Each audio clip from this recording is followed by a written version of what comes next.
माले हराम खाओगे तो ऐसी औलादें पैदा होंगी।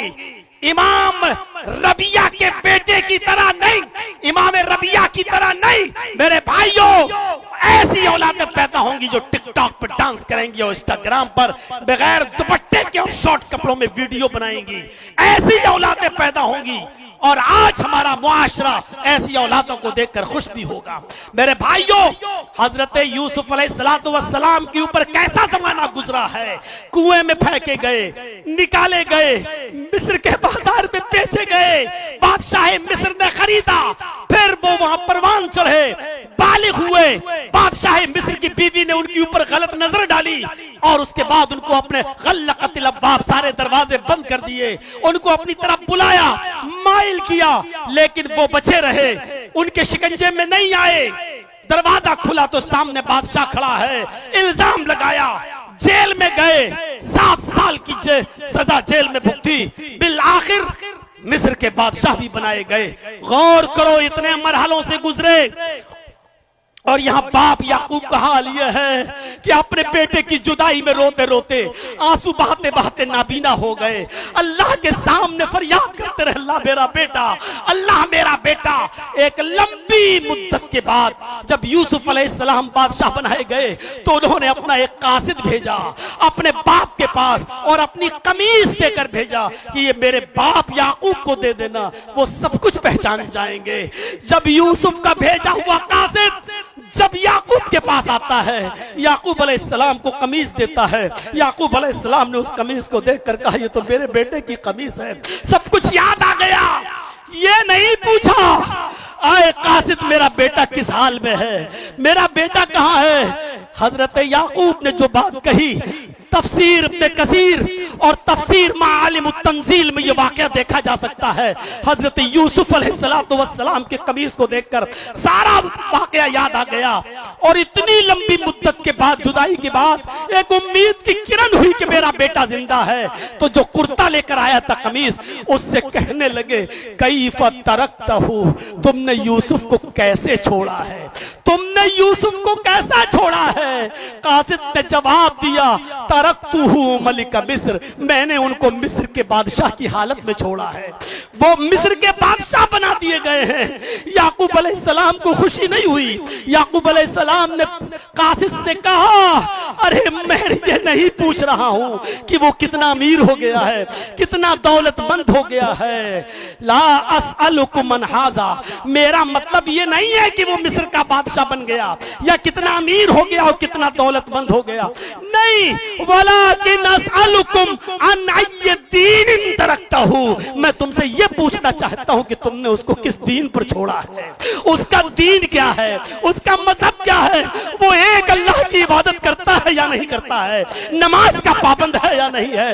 इतने दिनों के बाद, मिस्र की बादशाहत का ऐलान सुनने के बाद भी यूसुफ अलैहिस्सलाम की खुशी हजरत याकूब को नहीं हुई कि वो बादशाह बन गया, बल्कि सवाल ये था कि मैं ये पूछना चाहता हूं कि अन अय्य दीन तरकतहु, तुमने उसको किस दीन पर छोड़ा है। और जब जवाब अच्छा मिला कि अल्हम्दुलिल्लाह वो 5 वक्त की नमाज, वो नमाज भी पढ़ते हैं, वो रोजा भी रखते हैं, वो ख्वाब की ताबीर भी बताते हैं और वो अल्लाह के दीन को कायम भी करते हैं, जब ये सारी चीजें बताई गई तब उनको खुशी हुई। ये एक बाप की जिम्मेदारी है कि एक बाप ये देखे कि तुम्हारा बेटा इंजीनियर है, सिविल इंजीनियर है, MBBS है, डॉक्टर है, सब कुछ है, तुम्हारा बेटा नमाजी है या नहीं, तुम्हारा बेटा दीनदार है या नहीं। हजरत इब्राहिम अलैहिस्सलाम ने जब अपनी औलाद को, इस्माइल को और हाजरा को जब बेआबो गया वादी में छोड़ा और जब चले गए दूर तो यही कहा रब्बी इन्नी अस्कनतु मिन ज़ुर्रियती बिवादिन गैरि ज़ी ज़रा रब्बना लियुकीमुस्सलाह। आय अल्लाह, मैंने अपनी बीवी बच्चों को, अपने अपनी आल औलाद को, आय अल्लाह मैंने एक गैर ज़ी ज़रा, एक बियाबान वादी के पास छोड़ा है।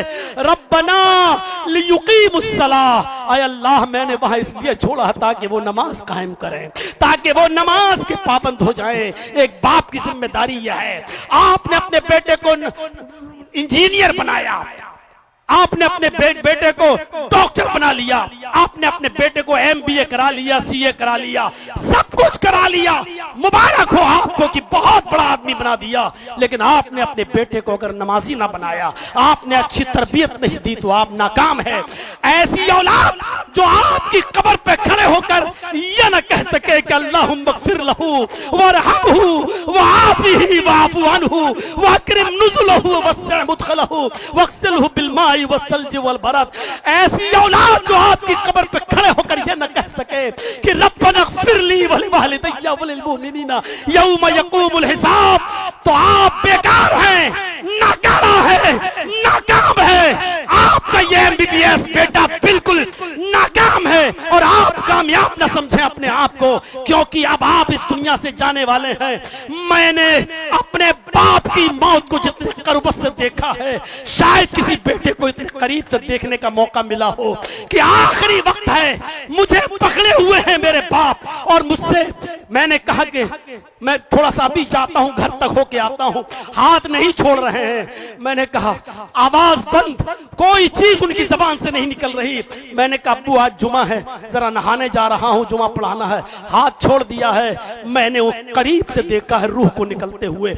मेरे प्यारे साथियों, मेरे भाइयों, वो बाप कितना खुश नसीब है कि जो ऐसी औलाद को छोड़ के जाए जो उसके लिए दुआ करे, क्योंकि अल्लाह के नबी ने यही तो फरमाया था कि इंतकाल के बाद अमल का सिलसिला मुनक़ता, इज़ा मातल इंसान फनक़ता अन्हु अमलुहु, सारे अमल का सिलसिला मुनक़ता इल्ला बिसलास, सिर्फ 3 चीजें, इल्ला बिसदक़तिन जारिया, सदका जारिया, और उन 3 चीजों में एक नेक औलाद जो अपने बाप के लिए दुआ करे। यहाँ खड़े हैं जितने लोग बैठे हैं, क्या उनको ये दुआएं याद हैं? क्या वो अपने बाप के लिए ये दुआ कर सकते हैं? अल्लाहुम्मा ग़फ़िर लिवालिदी वरहमहू वआफ़िही वअफ़ू अन्हु वअकरिम नुज़ुलहू।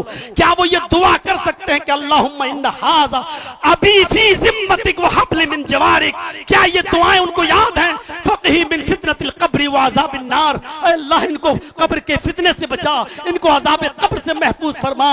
मेरे भाइयों, ये दुआ तो आप अपनी जबान में कहते हो कि अल्लाह मेरे बाप को बख्श दे, अल्लाह मेरे बाप की मग़फ़िरत फरमा। अरे वो दुआएं याद करो जो जनाब मोहम्मद रसूलुल्लाह खुद सिखा कर गए हैं और खुद दुआएं मांगा करते थे। उन दुआओं को याद करो। एक बाप बहुत कामयाब है कि उसने अपने बेटे को इंजीनियर बना लिया, बहुत कामयाब है कि उसने अपने बेटे को सब कुछ बना लिया, लेकिन कितना नाकाम है कि वो अपने बेटे को ये दुआएं याद नहीं करा सका।